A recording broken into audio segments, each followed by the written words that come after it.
आपने देखा होगा अमेरिका में क्यों बेकाबू हो गई है जंगल में लगी आग। आपने देखा होगा अमेरिका को कितना नुकसान हुआ। आपने सुना होगा सेंट एना हवाओं के बारे में। लेकिन अब सुनिए इस आग से सियासत में महसूस हो रही है तपिश, और उस तपिश के बारे में करेंगे बात। भारत में भी हो रही इस आग पर बयानबाजी। अब क्या करेंगे बाइडेन? अमेरिका धधक रहा है। स्थानीय निवासियों के साथ साथ ये आग जाते जाते जो बाइडेन के लिए भी अब तपिश छोड़े जा रही है। अमेरिका में इस आग ने हाहाकार मचाया हुआ है। इस आग से करीब 1900 इमारतें पूरी तरह से जल गई हैं और 28,000 घरों को नुकसान पहुंचा है। लॉस एंजलिस में लगी ये आग अब तक की सबसे भयानक, सबसे बड़ी आग है और इस पर सियासत भी खूब हो रही है। डोनाल्ड ट्रंप ने कैलिफोर्निया के इस आग के लिए राष्ट्रपति जो बाइडेन को जिम्मेदार ठहराया। ट्रंप ने सोशल मीडिया पर एक पोस्ट में कहा कि फायर हाइड्रेट में पानी नहीं है, फेडरल इमरजेंसी मैनेजमेंट एजेंसी के पास पैसा नहीं है। जो बाइडेन मेरे लिए ये सब कुछ छोड़कर जा रहे हैं, शुक्रिया जो। ऐसा नहीं है कि सियासी बयानबाजियां सिर्फ अमेरिका तक ही सीमित हैं, बल्कि इसकी बयानों की जो तपिश है वो भारत में भी महसूस हो रही है। जम्मू कश्मीर की पूर्व मुख्यमंत्री महबूबा मुफ्ती ने अमेरिका में लगी इस आग को लेकर एक बड़ा बयान दिया। मुफ्ती ने लॉस एंजलिस के जंगल में धधक रही इस भीषण आग को गाजा की जंग से जोड़ा है। उन्होंने कहा कि ये त्रासदी बताती है कि घर, जिंदगी खाक होना कितना दुखद होता है। गाजा में तबाही पर बड़ी हस्तियां भी उदास थीं। इस त्रासदी से गाजा में हुए विनाश पर चिंतन जरूरी है। पीडीपी चीफ ने यह भी बताया कि अब गाजा का दर्द गहराई से समझ में आएगा। महबूबा ने कहा कि आग को बेहतर रोकथाम के साथ टाला जा सकता था।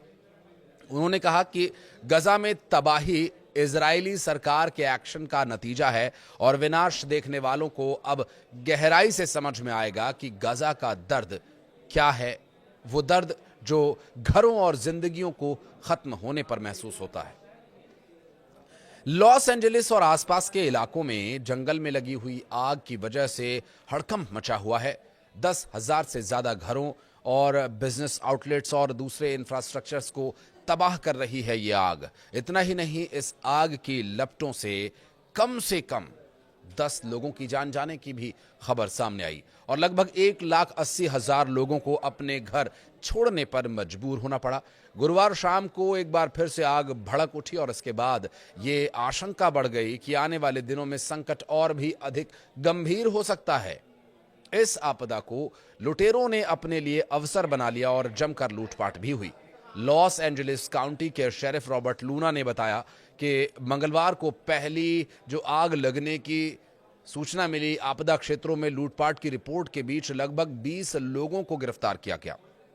कम से कम 5 चर्च, 7 स्कूल्स, 2 लाइब्रेरीज, बुटीक, बार, रेस्टोरेंट्स, बैंक्स और किराने की दुकानों को पूरी तरह से तबाह बर्बाद कर दिया गया।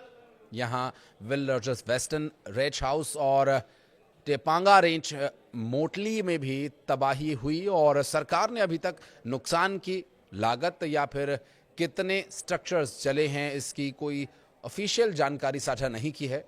मौसम और उसके प्रभाव पर आंकड़े उपलब्ध कराने वाली निजी एजेंसी एक्यूवेदर ने गुरुवार को नुकसान और आर्थिक क्षति का जो अनुमान बताया वो बढ़ाकर 135-150 अरब डॉलर के आसपास बताया है।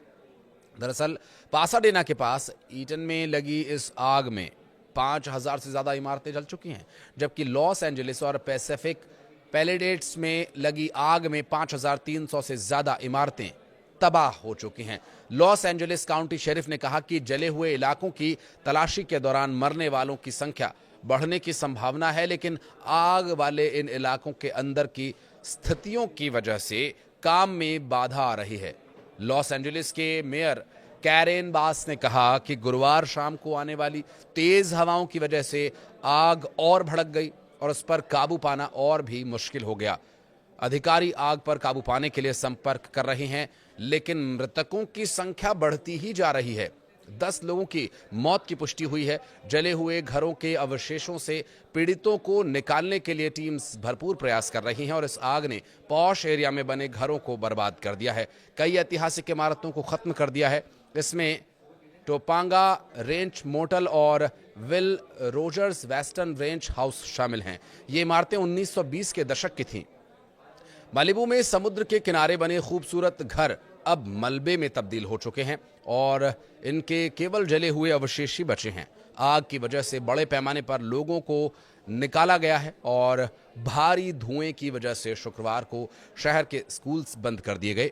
अमेरिका में दूसरे सबसे बड़े Los Angeles unified school district ने यह घोषणा की है कि स्थितियां जब तक सुधर नहीं जाती, क्लासेस फिर से शुरू नहीं होंगी। राज्य की आपातकालीन प्रतिक्रिया के अलावा इस संकट से निपटने के लिए गुरुवार शाम को कैलिफोर्निया के नेशनल गार्ड को तैनात किया गया। गवर्नर गेविन न्यूजॉम ने इस बात पर जोर दिया कि लोगों की सुरक्षा के लिए संभव प्रयास किया जा रहा है, लेकिन चेतावनी दी कि हालात गंभीर बने हुए हैं। राष्ट्रपति जो बाइडेन ने आग से लड़ने में मदद के लिए संघीय समर्थन का दावा किया। उन्होंने मौजूदा स्थिति को कैलिफोर्निया के इतिहास में सबसे व्यापक विनाशकारी आग बताया है।